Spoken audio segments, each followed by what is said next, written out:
ইউএসটিসির ২৫-২৯তম ব্যাচর MBBS কোর্সর প্রায় ১৪০০ ছাত্রছাত্রীর বিএমডিসির registration সংক্রান্ত বিদ্যমান জটিলতা লই স্বাস্থ্যমন্ত্রীর দৃষ্টি আকর্ষণলাই এক মানববন্ধন গজ্যে নগরীর সার্কিট হাউস সংলগ্ন কাজীর দেউরি মোড়ত।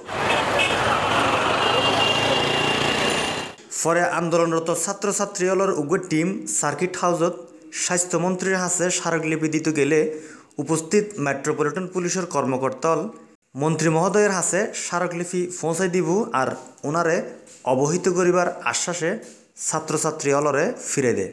মানে কাজটা না হওয়ার মতো হইলে তাহলে সময় দিব কথা বলতে। থ্যাংক ইউ ভাই, আপনি অনেক কষ্ট করছেন, ধন্যবাদ। সবাইকে নিয়ে চলে যাবো।